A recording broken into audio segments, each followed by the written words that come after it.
Welcome back to my channel. यदि channel पे नए हैं तो चैनल को सब्सक्राइब कीजिए और बेल आइकन दबाना बिल्कुल मत भूलिए। ये वीडियो सिर्फ और सिर्फ एजुकेशनल पर्पज है, ना हम खरीदने की सलाह देते हैं और ना ही बेचने की। आज बात लॉन्ग टर्म स्टॉक के बारे में, जिसका नाम है भारत इलेक्ट्रॉनिक। हर कोई नाम जानता है और बार बार सामने आता है इस कंपनी का नाम। बात की जाए इस कंपनी के बारे में तो ये कंपनी इलेक्ट्रॉनिक इक्विपमेंट्स बनाती है फॉर डिफेंस मार्केट और नॉन डिफेंस मार्केट को। और आज के दिन यानी कि 23 जून 2025 को इस कंपनी का शेयर प्राइस है 420 रुपए। और आज भी इस कंपनी ने अपने शेयर होल्डर्स को बिल्कुल निराश नहीं किया, 3.10% का रिटर्न निकाल के दिया। बात की जाए लॉन्ग टर्म की यानी कि 1 साल की, तो कंपनी ने साबित किया कि कंपनी गिरते हुए मार्केट के बीच में भी अपने शेयर होल्डर्स को निराश नहीं करती। इस कंपनी ने अपने शेयर होल्डर्स को 38% का रिटर्न निकाल के दिया। बात की जाए 5 साल की, तो यहाँ इस कंपनी ने अपने शेयर होल्डर्स को माला माल किया और ये बताया कि कंपनी शॉर्ट टर्म हो या लॉन्ग टर्म हो, रिटर्न देना जानती है। 1443% का एक शानदार रिटर्न निकाल के दिया। इतना ही नहीं, यदि हम इस कंपनी के ओवरऑल रिटर्न को देखेंगे तो यहाँ भी इस कंपनी ने अपने शेयर होल्डर्स को माला माल किया। 27,773% का एक ऐसा रिटर्न निकाल के दिया जिसको शेयर होल्डर्स ने भी नहीं सोचा होगा कि इस कंपनी इतना अच्छा खासा रिटर्न निकाल के देगी।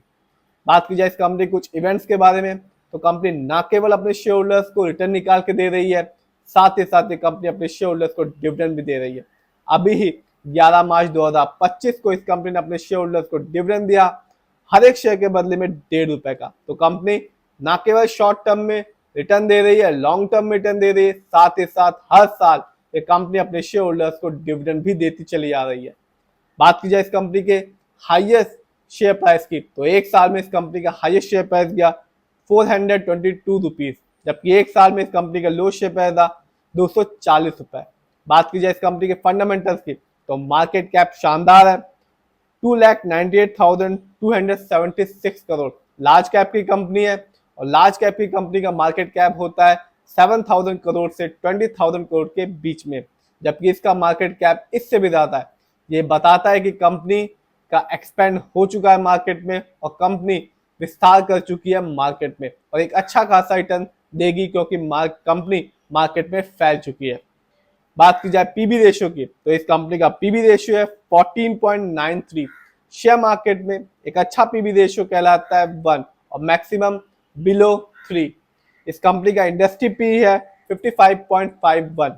शेयर मार्केट में एक अच्छा इंडस्ट्री पी होता है 20 to 25 के बीच में। डेप्ट टू इक्विटी नहीं है, यानी कि इस कंपनी पर किसी भी तरह का कोई लोन खर्च नहीं है।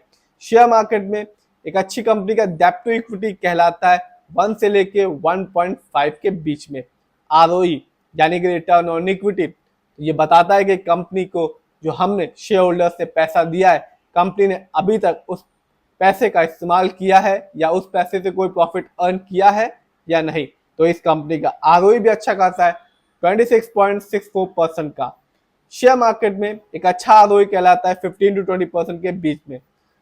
हाई आरओई ये बताता है कि कंपनी हमारे पैसे को सही जगह ढंग से इस्तेमाल कर रही है, जिससे हमेशा लॉन्ग टर्म में एक अच्छा खासा रिटर्न देखने को मिलता है। और लो आरओई ये बताता है कि कंपनी हमारे पैसे को सही जगह ढंग से इस्तेमाल नहीं कर रही, जिससे रिटर्न पाने की संभावना लॉन्ग टर्म में कम हो जाती है। बात की जाए इस कंपनी के फाइनेंशियल कंडीशन की, तो कंपनी का यदि हम क्वार्टरली रेवेन्यू देखें तो कंपनी ने मार्च 2025 में अर्न किया 9,344 करोड़, जबकि हम ईयरली रेवेन्यू देखें तो कंपनी का ईयरली रेवेन्यू रहा 20,938 करोड़। बात की जाए प्रॉफिट की, तो कंपनी का क्वार्टरली प्रॉफिट रहा 2,121 करोड़, जबकि ईयरली प्रॉफिट कंपनी का 2024 में रहा 3,947 करोड़। बात की जाए नेटवर्थ की, तो 2024 में इस कंपनी का नेटवर्थ रहा 16,344 करोड़। जानते हैं इस कंपनी के शेयर होल्डिंग पैटर्न को, तो प्रमोटर यानी कि इस कंपनी का ओनर्स का पैसा भारत इलेक्ट्रॉनिक में सबसे ज्यादा लगा हुआ है, जिसका परसेंटेज है 51.14%। ये एक अच्छी बात होती है कि प्रमोटर का पैसा अपनी ही कंपनी में सबसे ज्यादा लगा हुआ है। ये साबित करता है कि जो इस कंपनी के ओनर्स है उनका विश्वास अपनी कंपनी में अभी भी बरकरार है।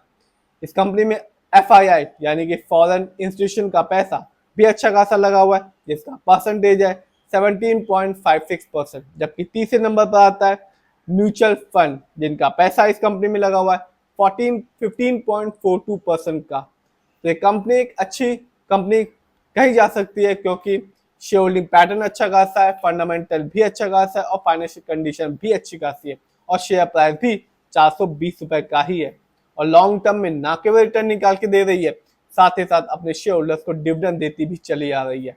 फिर भी जिस भी कंपनी के शेयर में इन्वेस्ट करें, खुद रिसर्च करें, एनालाइज करें, अपने फाइनेंशियल एडवाइजर की राय लें, फिर अपने पैसे को शेयर मार्केट में लगाएं।